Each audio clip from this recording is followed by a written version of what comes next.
إن الله وملائكته يصلون على النبي يا أيها الذين آمنوا صلوا عليه وسلموا تسليما.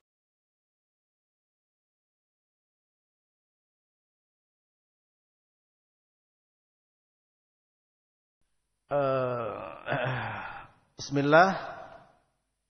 Dari Pak Saudin, saya bertanya, tolong jelaskan kembali dalam hadis ad-dinun nasihah. Ya. Terakhir, Nabi bersabda, ad-dinun nasihah sama 3 kali. Qulna liman ya Rasulullah? Qala lillah wa li kitabihi wa li rasulihi wa li aimatil muslimin wa ammatihim. Agama adalah nasihat. Sampai 3 kali beliau mengatakan. Untuk siapa ya Rasul? Untuk Allah, untuk Rasul, untuk kitabnya, untuk Rasulnya, untuk pemimpin kaum muslimin dan untuk kaum muslimin seluruhnya. Hadis ini sahih. Kemudian, apa makna nasihat? Kenapa? Apakah Allah perlu nasihat? Ketika ditanya untuk siapa nasihat untuk Allah? Yang sering kita dengar, nasihat itu apa maknanya? Apa, ikhwan? Pak? Ya? Ya, mau'idhah yaitu apa? Wejangan. Apakah Allah perlu? Maka an-nasihah, ya orang Arab mengatakan, ya, nasihah masdar dari fi'il madhinya apa? Nasohayan yansohu. Orang Arab mengatakan nasohtu. Tak di sini tak fa'il, ya. Nasohtul asla idza khalasa minasyam'i. Aku melakukan perbuatan nasihat kepada madu kalau madu tersebut sudah bersih dari lilinnya.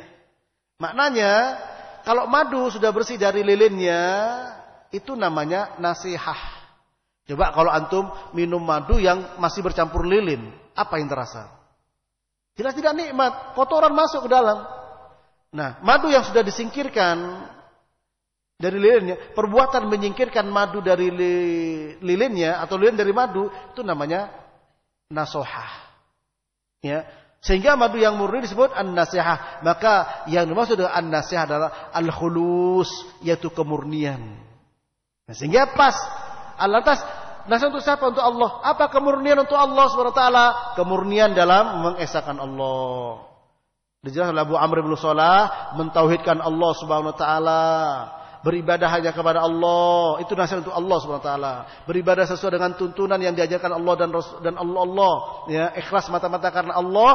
Kemudian meninggalkan larangan, mengerjakan perintah Allah Subhanahu wa taala, itulah nasihat untuk Allah. Nasihat untuk kitabnya, percaya beriman kepada kitab Allah, membacanya, mengamalkannya, mendakwakannya. Ya. Nasihat untuk Rasulullah, kemurnian kepada Rasulullah yaitu beriman ya dengan diutusnya Nabi sallallahu alaihi wasallam. Kemudian kita juga apa? Menegakkan sunnahnya, mengajarkan sunnahnya, menghidupkan sunnahnya. Itu juga nasihat untuk Rasul. Nasihat untuk pemimpin kaum muslimin sudah saya jelaskan tadi, ya, yaitu memberikan bantuan kepada mereka. Dan nasihat untuk mereka, untuk pemimpin kaum muslimin ada caranya. Tidak boleh dengan cara demonstrasi di depan umum, menjelek-jelekkan pemerintah satu dengan yang lain. Sampai kapan? Yang satu berkuasa, satu merusaknya, yang satu berkuasa, satu menjelek-jelekkannya.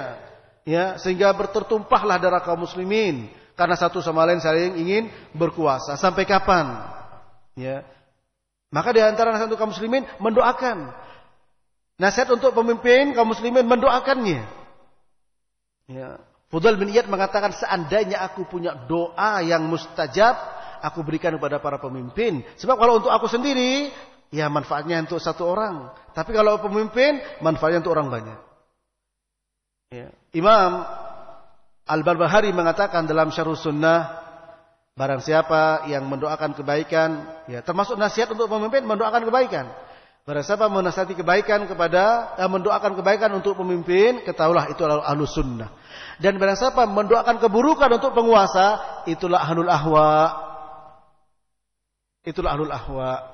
Kita lihat Imam Ahmad, meskipun beliau didata melihat Al-Ma'mun mengatakan Quran makhluk, dan yang datang kepada beliau para fuqaha Baghdad, para fuqaha, para ulama, yang tentu di belakang para ulama banyak murid-muridnya. Ulama itu tidak lantas datang kepada Al-Ma'mun untuk berontak, membawa anak buahnya, membawa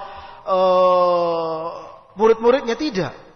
Tapi datang kepada Imam Ahmad yang lebih alim. Ya, wa idza ja'hum amrun bil amni awil khaufi adha'u bih la rudduhu ila rasul Walau amr minhum la'alimahu alladziina yastanbitunahu minhum.